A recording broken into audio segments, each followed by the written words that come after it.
Hello बच्चों, आज अपन एक नया टॉपिक लेके आए हैं शुक्राणु की संरचना। अपने चैप्टर नंबर 3 चल रहा है मानव जनन। अपने चैप्टर नंबर 3 चल रहा है मानव जनन। मानव जनन अपने चल रहा है। इसमें चैप्टर नंबर 3 में अपन आज पढ़ेंगे शुक्र जनन क्रिया। शुक्र जनन क्रिया युग्मक जनन है। युग्मक जनन मतलब युग्मक बनते हैं और युग्मक में अपन कहते हैं शुक्र जनन। तो सबसे पहले आप बताओगे ये क्रिया कहाँ होती है। ये क्रिया होती है वृषण की शुक्र जनन नलिकाओं में। ये क्रिया कहाँ होती है, वृषण की शुक्र जनन नलिकाओं में होती है। सबसे पहले आपको एक्सप्लेन करना है ये क्रिया कहाँ होती है, वृषण की शुक्र जनन नलिकाओं में ये क्रिया संपन्न होती है। ठीक है, आपने सबसे पहला पॉइंट बताया ये क्रिया वृषण की शुक्र जनन नलिका में संपन्न होती है। शुक्र जनन कब शुरू होती है, जब किशोर अवस्था में बच्चा होता है। किशोर अवस्था में जब कोई बच्चा पहुंचता है बाल्य अवस्था से 13-14 साल के बाद ये क्रिया शुक्र जनन प्रारंभ होती है। समाप्त कब होती है, जीवन भर चलती रहती है। टेंशन वाली बात नहीं, एक बार शुरू हो गई फिर होती रहेगी।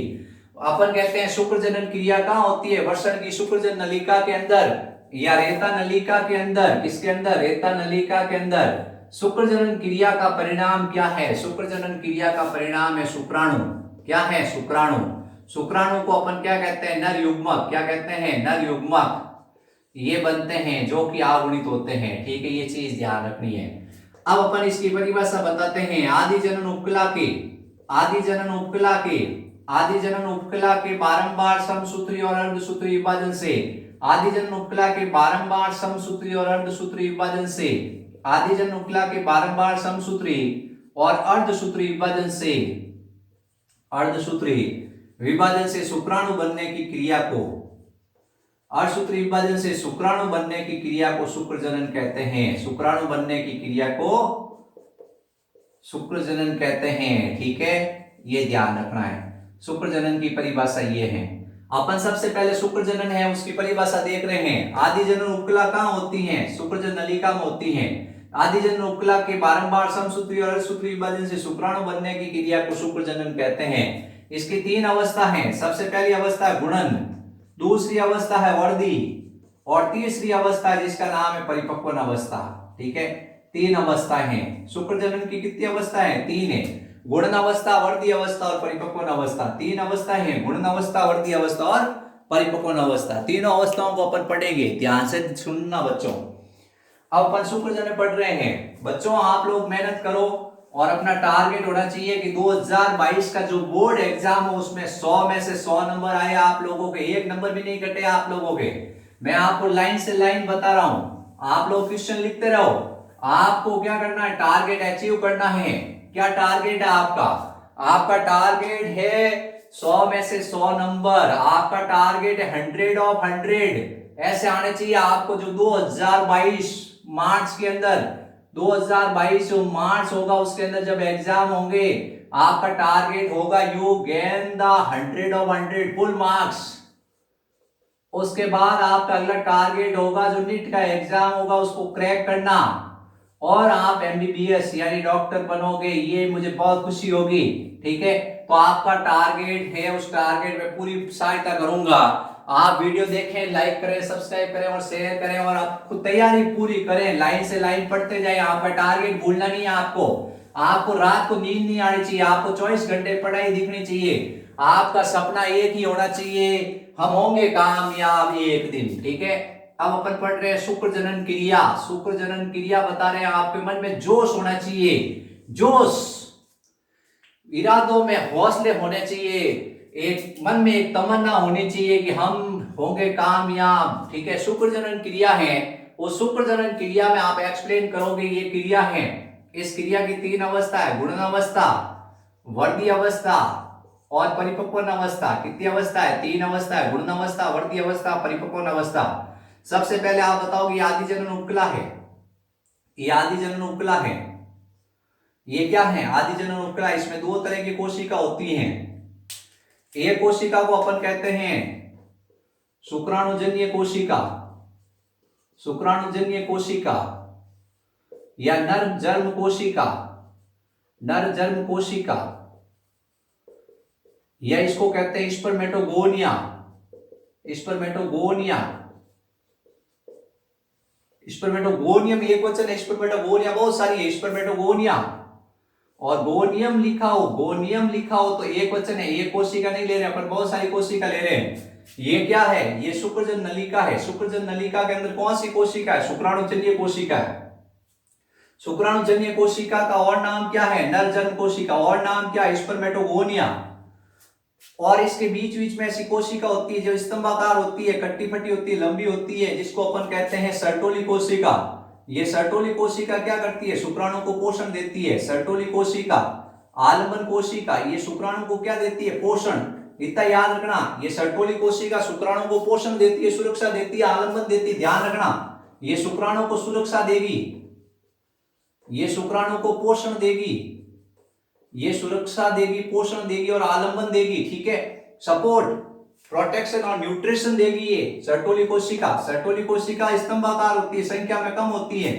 ये शुक्राणुजन्य कोशिका संख्या में अधिक होती है, घनाकार होती है। कैसी होती है? घनाकार होती है। अब क्या होगा? ये शुक्राणुजन्य कोशिका है, ये शुक्राणुजन्य कोशिका का होगा लगातार समसूत्री विभाजन। क्या होगा? लगातार समसूत्री विभाजन होगा इसका समसूत्री विभाजन होगा। और इसके फलस्वरूप बहुत सारी शुक्राणुजन्य कोशिका बनेगी, बहुत सारी ये शुक्राणुजन्य कोशिका बन गई, बहुत सारी शुक्राणुजन्य कोशिका बन गई। स्पर्मेटोगोनिया या शुक्रमात्र कोशिका बन गई। क्या बन गई? शुक्रमात्र कोशिका, शुक्रमात्र कोशिका बन गई। तो इसका समसूत्री विभाजन और बहुत सारी शुक्रमात्र कोशिका बन गई। ये सब क्या है? द्विगुणित है। क्या है?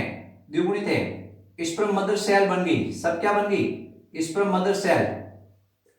ये सब स्पर्म मदर सेल बन गई, शुक्रमात्र कोशिका बन गई। ये हो गई गुणनावस्था। क्या हो गई? गुणनावस्था। गुणनावस्था में क्या हुआ? शुक्राणुजन्य कोशिका थी, उसका समसूत्री विभाजन हुआ, बहुत सारी शुक्राणुजन्य कोशिका शुक्रमात्र कोशिका बन गई। अब ये शुक्रमात्र कोशिका है, ये शुक्रमात्र कोशिका का क्या होगा? वृद्धि अवस्था, आकार में बड़ी होगी। ये आकार में कैसी होगी? बड़ी होगी। और बड़ी होते ही इसका नाम हो जाएगा प्राथमिक शुक्र कोशिका। क्या नाम हो जाएगा? प्राथमिक शुक्र कोशिका। प्राथमिक शुक्र कोशिका, प्राथमिक शुक्र कोशिका। Primary spermatocyte cells, primary spermatocyte cells, primary spermatocyte cells. ये ध्यान रखना है कि ये शुक्राणुजन्य कोशिका थी, ये आकार बड़ी हो गई, इसका नाम हो गया प्राथमिक शुक्र कोशिका। वृद्धि अवस्था इतनी है। सबसे पहले गुणन अवस्था, इस अवस्था में समसूत्री विभाजन हुआ, बहुत सारी शुक्राणुजन्य कोशिका बन गई। बहुत सारी कैसी कोशिका बन गई? शुक्राणुजन्य कोशिका। शुक्राणुजन्य कोशिका या शुक्रमात्र कोशिका, इससे ये शुक्रमात्र कोशिका बनी। शुक्रमात्र कोशिका किसका संग्रह करती है? भोजन का। और आकार में कैसी हो जाती है? बड़ी। इसको कहते हैं प्राथमिक शुक्र कोशिका। क्या कहते हैं? प्राथमिक शुक्र कोशिका। क्या बन गई? प्राथमिक शुक्र कोशिका। ये प्राथमिक शुक्र कोशिका बन गई है। अब इसके बाद क्या होगा? इसके बाद आपको बताना तीसरा स्टेप होगा, जिसको अपन कहेंगे परिपक्वन अवस्था। क्या कहेंगे? परिपक्वन अवस्था।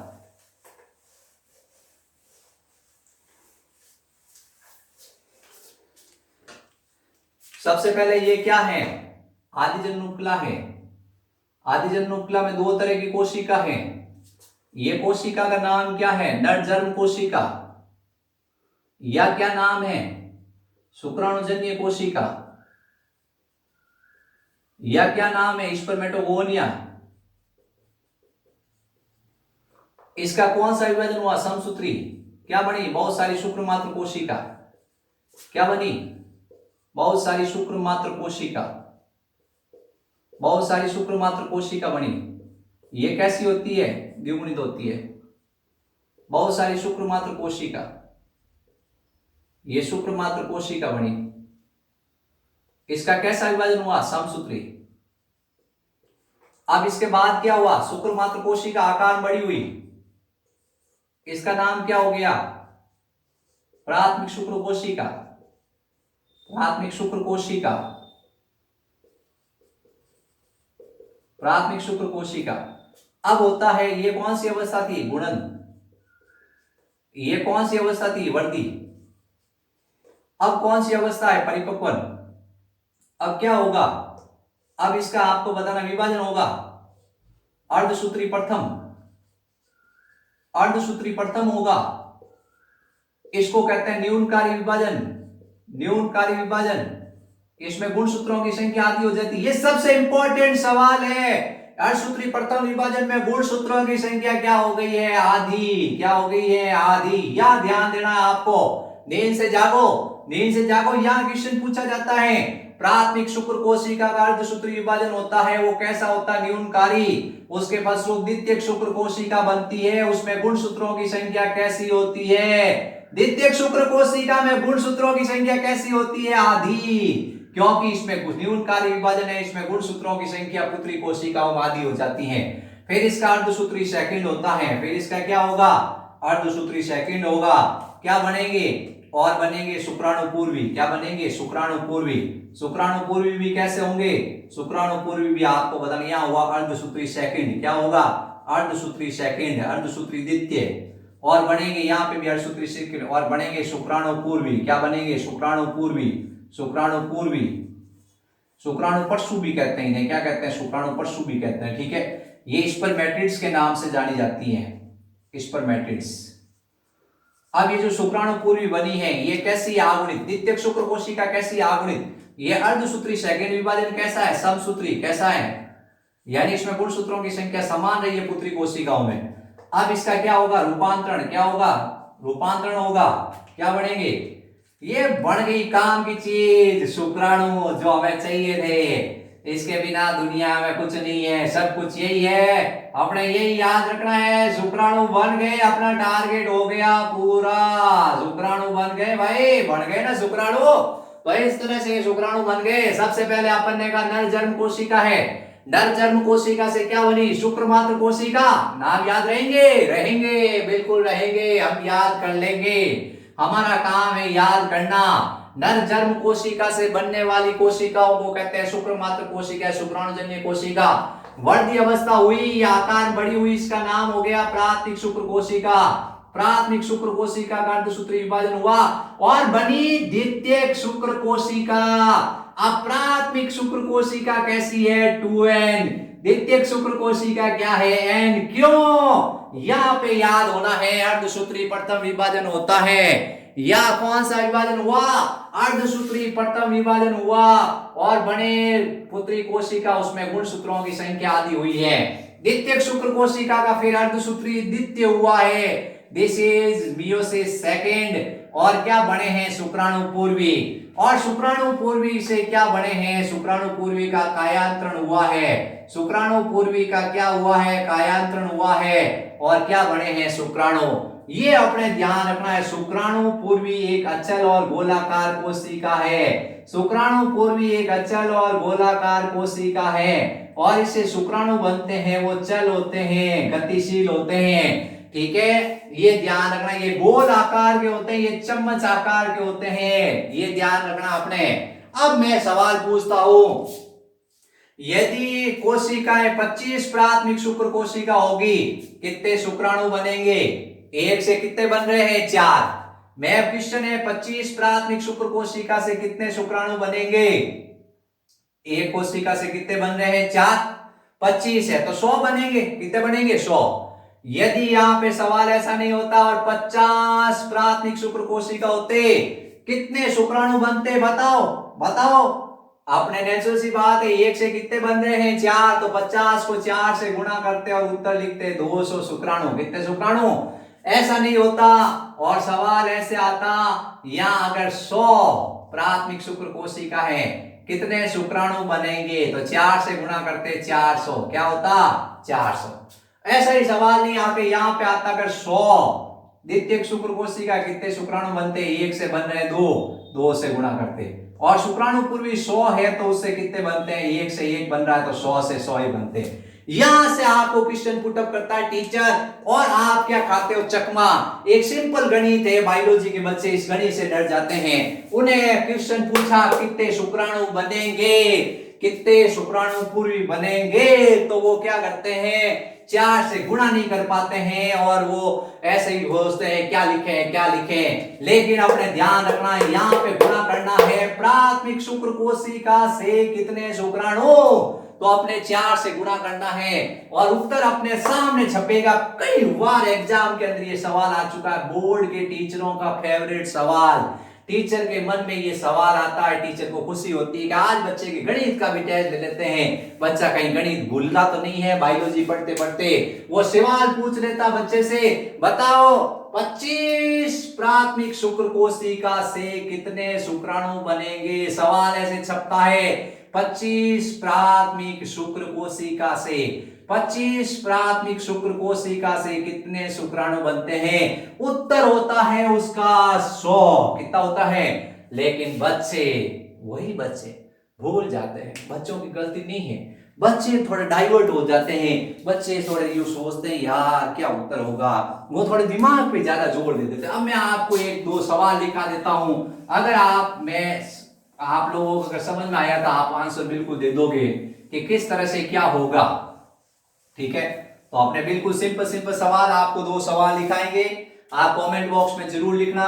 25 प्राथमिक शुक्र कोशिका से कितने शुक्राणु बनते हैं, कितने शुक्राणु बनते हैं। दूसरा सवाल है, इसका आंसर कमेंट बॉक्स में लिखना। दूसरा सवाल है 25 द्वितीयक शुक्र कोशिका से कितने शुक्राणु बनते हैं, कितने शुक्राणु बनते हैं। तीसरा सवाल है 25 शुक्राणु पूर्वी से स्पर्मेटिड से कितने शुक्राणु बनते हैं। कमेंट बॉक्स में तीनों उत्तर लिखना, कितने शुक्राणु बनते हैं, ये ध्यान रखना है। अगला सवाल, प्राथमिक शुक्र कोशिका द्वितीयक शुक्र कोशिका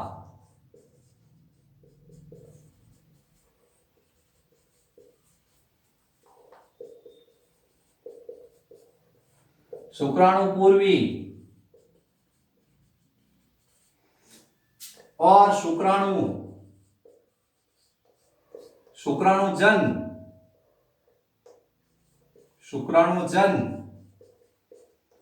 में से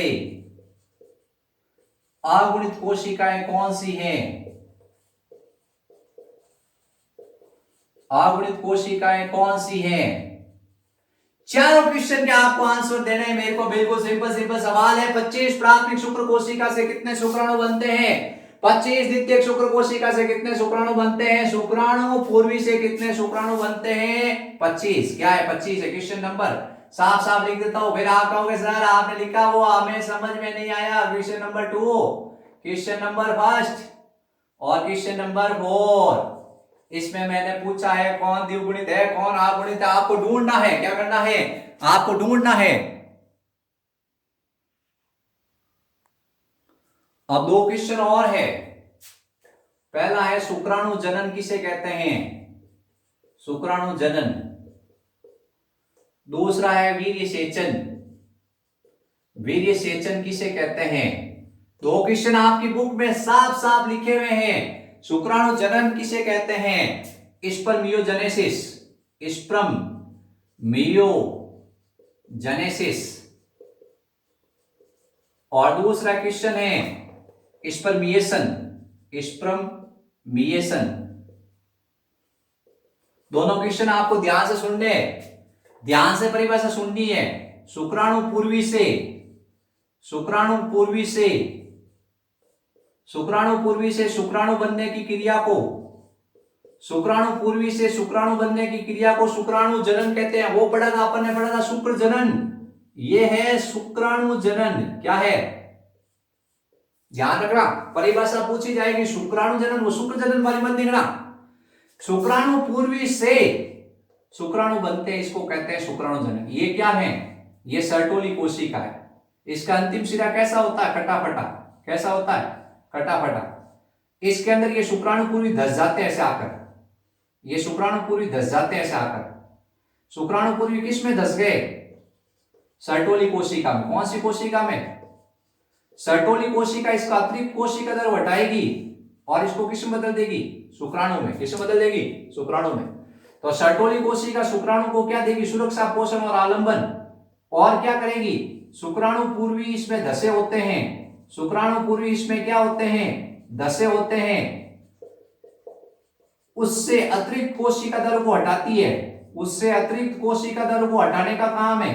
उससे अतिरिक्त कोशिका द्रव को हटाने का काम है। अतिरिक्त कोशिका द्रव को हटाना, ये ध्यान रखना आपने। अब स्पर्मिएशन, वीर्य सेचन। वीर्य सेचन का मतलब ये शुक्रजनन नलिका है। शुक्रजनन नलिका से शुक्राणु बाहर निकलते हैं। शुक्रजनन नलिका से शुक्राणु मुक्त होना। शुक्रजनन नलिका से शुक्राणु कहां आते हैं? शुक्रजनन नलिका से शुक्राणु आते हैं अधिवर्षण में। कहां आते हैं? अधिवर्षण से शुक्राणु कहां आते हैं? शुक्रवाहिनी में। कहां आते हैं? शुक्रवाहिनी से कहां आते हैं? मूत्र मार्ग में, मूत्रजनन मार्ग में। और मूत्रजनन मार्ग से क्या होते हैं? शरीर से बाहर निकल जाते हैं। तो शुक्राणुओं का शुक्रजनन नलिका से बाहर निकलना, मुक्त होना। शुक्राणुओं का परिभाषा क्या है वीर्य सेचन की? शुक्राणुओं का शुक्रजनन नलिका से बाहर निकलना वीर्य सेचन कहलाता है। वीर्य सेचन किसे कहते हैं? शुक्रजनन नलिका से शुक्राणु मुक्त होते हैं। शुक्रजनन नलिका से शुक्राणु मुक्त होते हैं। कहां आते हैं? अधिवर्षण, शुक्रवाहिनी, मूत्रजनन नलिका और शरीर से बाहर। इसको कहते हैं वीर्य सेचन। क्या कहते हैं? वीर्य सेचन। दोनों परिभाषा ध्यान से याद करनी है। वीर्य सेचन किसे कहते हैं? शुक्रजनन नलिका से शुक्राणु बाहर निकलते हैं। शुक्रजनन नलिका से शुक्राणु मुक्त होते हैं। इसको कहते हैं वीर्य सेचन। शुक्राणु जनन क्या है? शुक्राणु जनन, शुक्राणु पूर्वी शुक्राणु बदलते हैं, इसको कहते हैं शुक्राणु जनन। वीडियो देखें, लाइक करें, सब्सक्राइब करें और शेयर करें और अपने दोस्तों को बताएं। और बच्चों, अपना टारगेट नहीं भूलना आपको। एक ही टारगेट है इस साल, 100 में से 100 नंबर लाने।